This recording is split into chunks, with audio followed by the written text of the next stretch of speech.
Shalom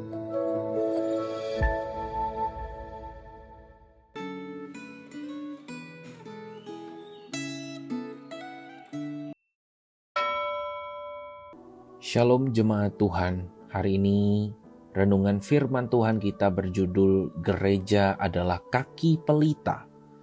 Mari kita berdoa sebelum mendengarkan firman Tuhan. Kami bersyukur kepada Tuhan, firman Tuhan sebentar lagi akan diberitakan bagi kami. Tolong setiap kami, sucikan dan kuduskanlah setiap kami agar firman Tuhan yang kami dengar itu benar-benar masuk dalam hati dan pikiran kami. Roh Kudus, tolong setiap kami. Di dalam nama Tuhan Yesus kami berdoa. Amin.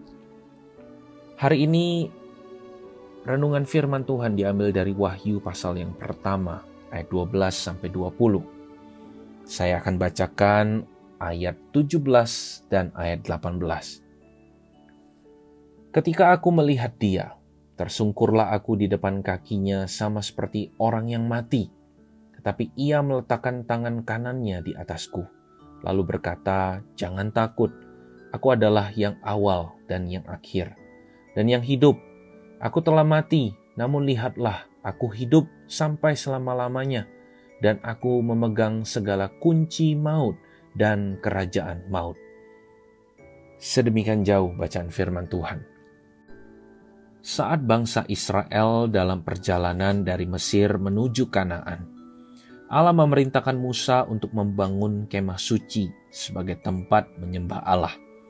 Salah satu perlengkapan yang harus disiapkan adalah kaki pelita yang berfungsi menerangi kemah suci. Kaki pelita yang dibuat dari emas murni ini ditaruh di ruang yang disebut tempat kudus dalam kemah suci. Allah memerintahkan Harun dan keturunannya untuk menjaga kaki pelita tersebut supaya menyala terus siang dan malam. Kaki pelita dalam perjanjian lama itu adalah simbol dari gereja dalam perjanjian baru. Sebagai kaki pelita dalam perjanjian baru, gereja menggenapi beberapa simbol yang digambarkan oleh kaki pelita dalam perjanjian lama. Kaki pelita dibuat dari emas murni yang dihasilkan melalui pengujian dan pembakaran dalam api. Emas murni yang telah melewati pengujian merupakan simbol dari kemuliaan dan kesucian. Kenyataan di atas mengindikasikan bahwa gereja sebagai kaki pelita akan terus-menerus melalui berbagai ujian untuk menjadi mulia dan suci. Dalam catatan Alkitab, ujian itu umumnya berbentuk penderitaan atau siksaan, baik secara jasmani maupun rohani.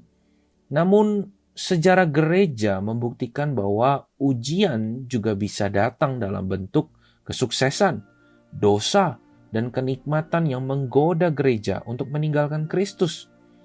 Sebagaimana api penyucian menghasilkan emas murni, demikian juga ujian akan membuat gereja menjadi semakin murni dan suci.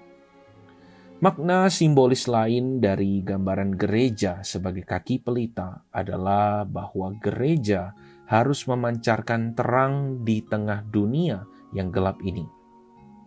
Kaki pelita tidak memiliki terang dalam dirinya sendiri. Ia hanya wadah untuk memancarkan terang. Sama seperti kaki pelita, gereja tidak memiliki terang.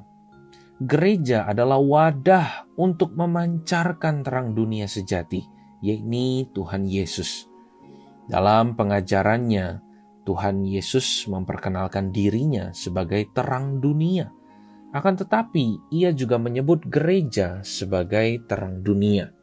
Sebagai terang dunia, gereja tidak memancarkan terang sendiri. Ia hanya memantulkan sinar terang yang diterima oleh Tuhan Yesus. Oleh karena itu, makin erat relasi gereja dengan Tuhan Yesus, makin terang cahaya yang dipancarkan gereja dalam dunia ini. Pengajaran di atas menolong kita untuk memandang ujian terhadap gereja dengan sudut pandang positif. Allah mengizinkan gereja mengalami ujian untuk memurnikan dan menjadikannya lebih mulia. Ujian apa yang sedang dihadapi gereja Anda saat ini? Langkah konkret apa yang gereja Anda lakukan untuk mengalahkan ujian, tampil menjadi pemenang, dan makin bersinar bagi Kristus? Amin. Mari kita berdoa. Kami bersyukur untuk firman Tuhan yang kami dengar. Firman Tuhan ini menuntun kami untuk melihat bagaimana keadaan gereja kami dengan sudut pandang yang baru, bahwa setiap tantangan yang ada di dalam gereja boleh kami lihat sebagai bentuk pemurnian dan ujian untuk menjadikan gereja itu semakin suci di hadapan Tuhan. Tuhan, tolonglah gereja-gerejamu, gereja-gereja di mana kami bertumbuh, di mana kami melayani saat ini. Tolonglah gereja kami di tengah semua kesulitannya. Dan kiranya itu semua menuntun gereja Tuhan menjadi lebih mulia, dan sampai pada akhirnya ketika Tuhan datang untuk kedua kali, gereja kami, gereja tempat kami berjemaat, itu didapati Tuhan setia. Terima kasih ya Tuhan. Di dalam nama Tuhan Yesus kami berdoa. Amin.